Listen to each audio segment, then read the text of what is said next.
In this presentation, we'll focus on Domain 2 of the Charlotte Danielson teaching framework. This domain involves a classroom environment. Domain 2 has several components. First is creating an environment of respect and rapport. Next is establishing a culture for learning, then managing classroom procedures, managing student behavior, and finally, the arrangement of physical space. For this presentation, we'll focus in on Domain 2C, which is managing classroom procedures. There are several elements within each component of all of Charlotte Danielson's domains.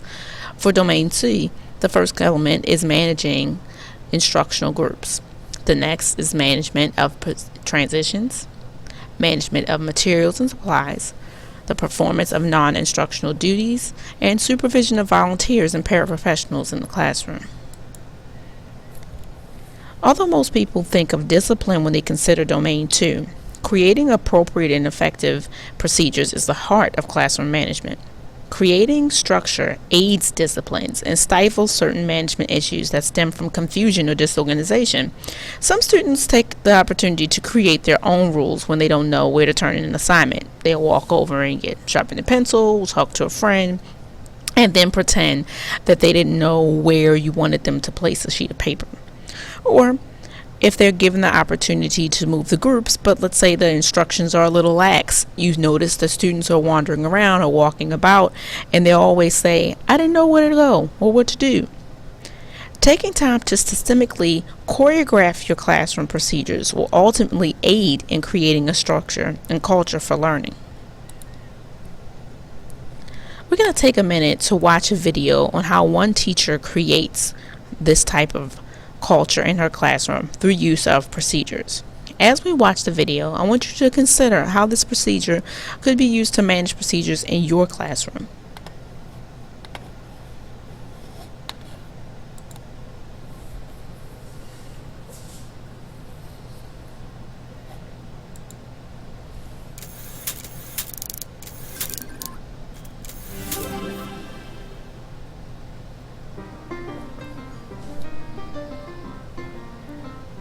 Some of the routines that I have in my classroom is what we here at Amistad call the number system. I thought we could start today with an activity, okay? So I'm gonna need 3 volunteers, and I am going to just choose your number, your random number.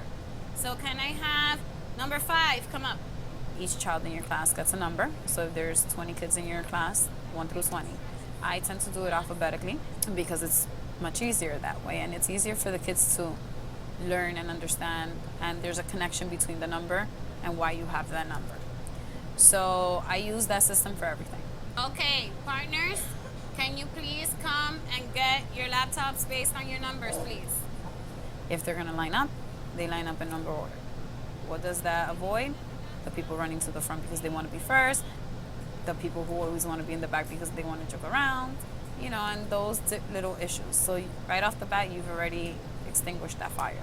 The kids know their numbers, so they know what they're going to get, where they're going to get it from, when they finish, where they're going to bring it back to, where they're going to put it. It teaches the kids accountability, responsibility, and it also helps them understand that they have a place in that classroom.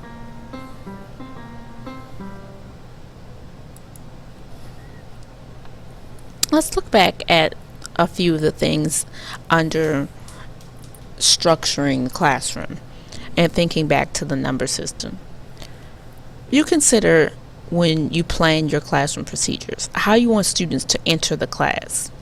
In her case, she could have the students line up in alphabetical order or in their number system and introduce them to the classroom that way. Distributing and gathering materials. She could use that number system to call upon certain students to distribute materials and certain students to put them away. When moving into stations, she could use that system to have students move into groups or move into pairs or move into a certain area of the room, all by that number.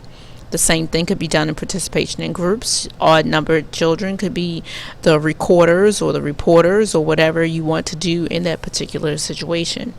Seating arrangements. We often change seating arrangements to change up the room for each quarter, or maybe for the unit, or maybe even for the lesson. And you could use that number system to put students in new seats without having to create an entire seating chart with names. You could just use the numbers. You could also use that for participation in discussions.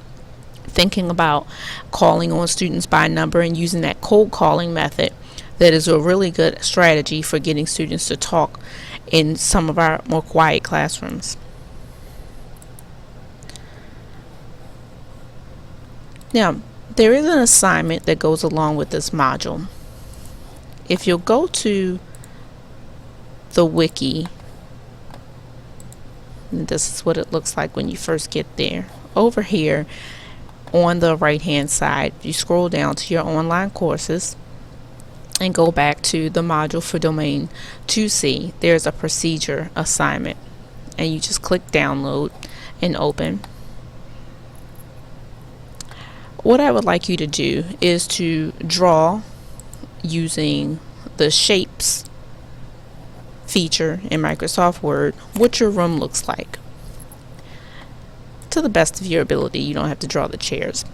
And then in the text box at the bottom, write a brief explanation about how your room actually contributes to the procedures. Here we're actually combining 2C and 2E, thinking about the room arrangement. But this is a great opportunity for you to think about how you create procedures. Does your room actually contribute, or does it hinder to the flow of traffic? Does it help when you want to change seats or move into groups? Does it help you when you want to gather materials, or is it actually hindering that process? It's a great opportunity to reflect on that. Once you've done that, upload it to the shared drive in my folder. And what you should also do every time you finish an assignment with Arbutus University Online,